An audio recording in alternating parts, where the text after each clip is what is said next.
Aspirants होते हैं जिनको ये लगता है कि हमें सिलेबस मालूम है, हमें पैटर्न मालूम है, तो शायद हमें कोचिंग की ज़रूरत नहीं है, हम सेल्फ स्टडीज़ ही बहुत होती हैं। See, there are so many students, what they are thinking like, we are aware of two things. We are aware of syllabus, as well as we are also aware about the previously asked questions. Those are like available on the website of UPSC. So जब हमें दोनों चीज पता ही है, syllabus भी पता है, हमें प्रीवियस ईयर क्वेश्चन कैसे आते हैं ये भी पता है, तो that means like it would be very easy to click the exam. But actually what I'll say is कि जो कोचिंग्स हैं, coachings are acting as a ladder. एक सीढ़ी होती है ना, सीढ़ी. Coachings are acting as a ladder. Like if you want to move up, you need stairs, you need ladder. आपको ऊपर जाने की जरूरत है. It's the you that you will jump और you will climb the stairs.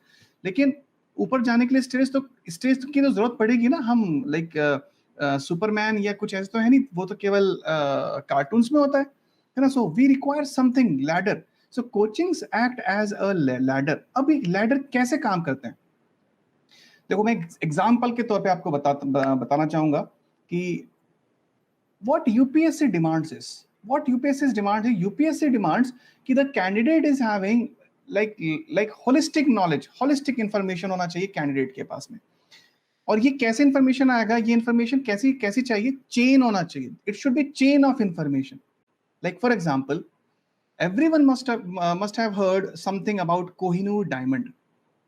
सबने सुना होगा कोहिनूर डायमंड. हमारे यहाँ पे क्लास 10th के बच्चे से आप पूछ लोगे, उसको पता हो कोहिनूर डायमंड ब्रिटिश ले गए, ब्रिटिशर्स के पास में. What is the origin of Kohinoor diamond? How Kohinoor diamond went to Britishers? You will not find in any book. Seriously कहीं पे आपको बहुत मुश्किल से रिसर्च करना पड़ेगा इसके लिए, तब मिलेगा. If you want like if we want a complete picture, we want a proper chain of events that has taken place, और उसके लिए sometimes we require some help. हमें चाहिए कुछ help. That help comes from like the various coaching academies. If you want to clear the exam. देखो, हमें जैसे sir ने बोला जैसे बोला कि हमें कोई रिसर्च स्कॉलर नहीं बनना है. We are not here to become a research scholar. We don't have anything like 5-year plan or 10-year plans with us. है ना, ऐसा कोई प्लानिंग नहीं है.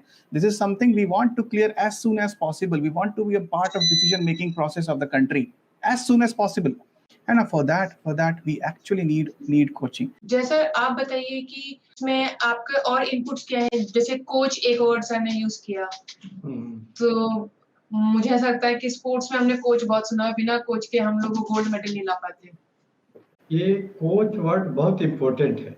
ये कोच और एक टीचर में जो फर्क होता है वो मैं बताना चाहूंगा. वही फर्क एक ट्रेडिशनल लर्निंग सेंटर यानी कॉलेज, यूनिवर्सिटी और एक कोचिंग में फर्क होता है. कोचिंग कोच से ही बना है.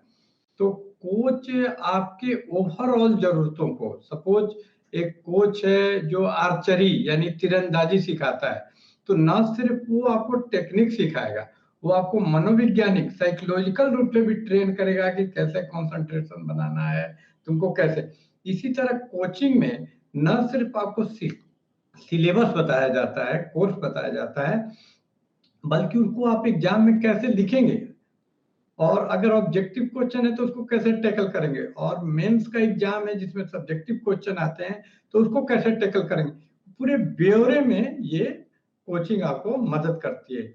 इसलिए मैंने एक फुल फॉर्म बनाया है जो मैं आपको बताना चाहूंगा कि ये जो कोचिंग है या जो कोच है वो है career oriented articulation of candidates by intelligent nurturing of mind to get way to success.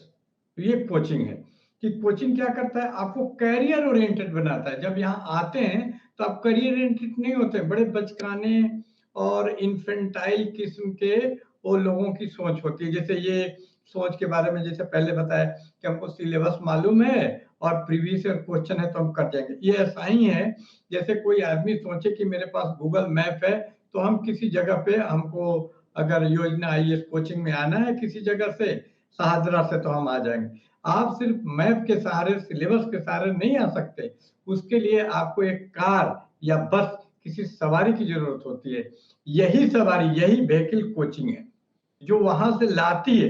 अब सिलेबस जान रहे हैं, डायरेक्शन जान रहे हैं, यहाँ से दाएं मुड़ना है, वहां से बाएं मुड़ना है, ये काफी नहीं है, क्योंकि ये तो सॉफ्टवेयर है। और सॉफ्टवेयर इतना जरूरी नहीं होता है, डायरेक्शन तो कोई बता भी देगा रास्ते में, गूगल बता देगा। असली चीज होता है जिसमें एनर्जी लगती है, वो है चलना। तो वो कोई पैर से चल के नहीं जा सकता इतनी लंबी दूरी, आपको मदद लेनी होती है, व्हीकल की, सवारी की, कार, बस या किसी की मदद लेनी होती है। तो कोचिंग उस बस का काम करता है जो उस जगह तक आपको ले जाता है, और ये आपको वो सहूलियत देता है कि आप वहां जाकर बैठ गए, और फिर बाकी का coaching will take care of your journey, कि आपके आराम का ख्याल या वहां जो भी है आपको वहां पहुंचाने का, डेस्टिनेशन तक, मंजिल तक सिविल सर्विस पास कराने का जो जिम्मेदारी है वो ले लेता है। तो ये बहुत बड़े चिंता से आप मुक्त हो जाते हैं कि वो आपके बिहाफ में, इवन सिलेबस भी आप कब देखेंगे, जब आपको ये मालूम है कि हमको कौन सा ऑप्शनल लेना है, सारा सिलेबस है, लेकिन आपको हनुमान जी की तरफ मालूम ही नहीं है कि संजीवनी बूटी कहाँ पर है। तो पूरा पहाड़ हनुमान जी तो ले आए, लेकिन क्या एक कैंडिडेट ला सकता है? उसको तो pin point to the point focus तैयारी करनी होती है। तो ये फोकस तैयारी आपको कोचिंग ही करवा पाती है, क्योंकि आप क्या सब्जेक्ट लेंगे ये तक कंफ्यूज रहते हैं। और सबको मालूम है कि आज जितने कैंडिडेट हैं, तो शायद ही कोई कैंडिडेट जो ग्रेजुएशन किया वो लेता है, कोई इंजीनियरिंग किया है लेकिन ज्योग्राफी ले लेता है, किसी ने बायोलॉजी में किया है लेकिन वो समाज शास्त्र लेके देता है। तो ऐसे में सिलेक्शन ऑफ सब्जेक्ट तक इम्पोर्टेंट हो जाता है, और वहां आपको एक इन्वायरमेंट मिल जाता है, आपको वहां फेलो तैयारी करने वाले साथी मिल जाते हैं। ये भी बहुत बड़ा एक सहायक का काम करता है। फिर आप कंपेयर कर पाते हैं, क्योंकि अकेले अकेले तैयारी करते हैं तो आपको पता ही नहीं चलता है। आप ये पूरा तैयारी एक सिस्टमेटिक होनी चाहिए, और सिस्टमेटिक तैयारी का लक्षण होता है कि मैंने जो एक सप्ताह पढ़ाई किया उसको एवल्यूएट करूं लगातार, कि भाई मैंने कितना पढ़ा, और उसमें कुछ कमी है तो उस फीडबैक के अनुसार चेंज करें। इसको कंट्रोल मैकेनिज्म बोलते हैं। तो ये कंट्रोल मैकेनिज्म कोचिंग ज्वाइन करने पे भी हो पाता है, क्योंकि वहां आपको आपके साथी तैयारी करने वाले एस्पिरेंट मिलते हैं, जिससे आप तुलना कर सकते हैं, तो अपने आप को जज कर पाते हैं। दूसरी बात, कोचिंग नियमित रूप से कोई भी कोचिंग टेस्ट सीरीज चलाती है, आपका एग्जाम लेती है।